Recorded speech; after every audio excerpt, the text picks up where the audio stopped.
नमस्कार विद्यार्थियों, education point Haryana में आपका स्वागत है। तो विद्यार्थियों, आज हम करने जा रहे हैं कक्षा 8वीं का जो कबीर की साखियां हैं उनका अनुवाद। तो आइए देखते हैं, ध्यानपूर्वक देखिए विद्यार्थियों।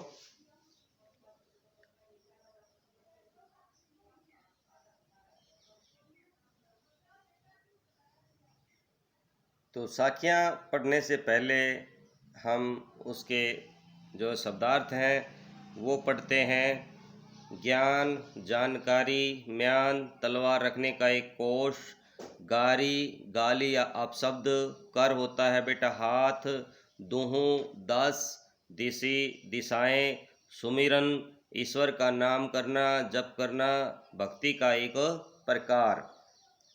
दुहेली, दुख और सुख में पड़ा हुआ, यानी कि दुख और दुख में पड़ा हुआ, यानी कष्ट साध्य। दुहेली दुखी होता है भाई, बैरी होता है दुश्मन, आपा होता है अहंकार। तो आइए विद्यार्थियों, ये देखते हैं कबीर की साखियाँ। थोड़ा बड़ा कर देता हूँ, आपको आसानी होगी देखने में।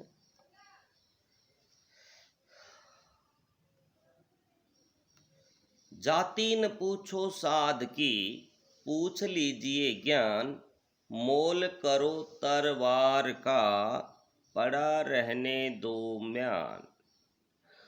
तो प्रस्तुत अवतरण में जो कबीरदास जी हैं वो कहते हैं कि हमें कभी भी साधु की जाति नहीं पूछनी चाहिए। पूछ लीजिए ज्ञान, यदि उसके पास ज्ञान है तो उसे हमें अर्पित कर लेना चाहिए, प्राप्त कर लेना चाहिए। यानी मोल करो तरवारी का, पड़ा रहने दो म्यान। तो मोल करो तरवार का, पड़ा रहने दो म्यान। इस पंक्ति के माध्यम से कबीर जी ने जो एक उदाहरण दिया है कि हमें साधु के गुणों को ग्रहण करने का प्रयत्न करना चाहिए। यानी वास्तविक जो मूल्य होता है ना, वो तलवार का होता है, म्यान का नहीं होता है। तो भाई हमें ज्ञान की पहचान करनी चाहिए। तो भाई इसमें कबीरदास ने जी ने जाति पाति का है ना वो खंडन किया है और ईश्वरीय ज्ञान की तरफ हमें आकृष्ट होने के लिए कहा है। तो यहाँ भाषा सरल एवं सहज और भाव के अनुकूल है। अगला पढ़ते हैं। आवत गारी एक है, उलटत होय अनेक, कहे कबीर सुने नाही उलट ये, वही एक की एक। तो भाई यहाँ कबीरदास जी ने प्रस्तुत अवतरण में बताते हुए कहा है कि भाई जब है ना गालियाँ दी जाती हैं, आवत गारी एक है, जब हमें कोई गालियाँ निकालता है तो वह एक आती है। उलटत होई अनेक है, और यदि हम गाली के बदले उसे गाली देते हैं तो वो अनेकों हो जाती हैं। इसलिए कबीरदास जी कहते हैं कि हमें यदि गाली उलटकर नहीं दी, हमने यदि गाली को उलटकर नहीं दिया तो वह एक की एक ही रह जाएगी। यानी कहने का मतलब ये कि यदि कोई एक बुराई है, उस बुराई को हमें वहीं पर रोक देना चाहिए, नहीं तो वह बुराई है वो समाज में व्याप्त हो जाएगी। देखिए, एक बहुत बड़ा बंद कमरा होता है जो गूंजने वाला कमरा होता है, उसमें आप जाके बोल करके देखिए, आप जो भी बोलोगे उसकी चारों ओर से आपको आवाज़ सुनाई देंगी। तो कहने का कबीर का यही भाव है कि हम यदि एक गाली देंगे तो हमें हजारों गालियां वापस सुनने को मिलेंगी। तो इसलिए हमें क्या करना चाहिए, हमें गालियाँ नहीं देनी चाहिए ताकि वो जो बुराई है वहीं पर रुक जाए। तो अगला जो पद्यांश है इसको हम पढ़ते हैं। प्रसंग तो आप वैसे ही करेंगे ही कि प्रस्तुत अवतरण हमारी पाठ्य पुस्तक वसंत बाग 3 की कविता जो कबीर की साखियों से अवतरित किया गया है, और इसमें कबीरदास जी ने जाति पाति के खंडन को करते हुए मनुष्य को प्रभु भक्ति में लीन रहने के लिए प्रेरित करने का प्रयत्न किया है। और इसमें कबीरदास जी कहते हैं कि सरलार्थ, माला तो कर में फिरे, कर होता है बेटा हाथ, माला तो हमारे हाथों में फिरती है, जीभ भी फिरे मुख माही, और जीभ हमारे मुख के अंदर फिरती है। मनवा तो दस दस दिशी फिरे, और मन तो 10 दिशाओं में फिरता है। हमारा मन 10 दिशाओं में फिरता है। यह तो सुमिरन नहीं, लेकिन इस प्रकार का फिरना भगवान का भजन नहीं होता है। यहाँ कबीरदास जी ने बताया है कि भाई हरि भजन के लिए, प्रभु भजन के लिए हमें किसी प्रकार के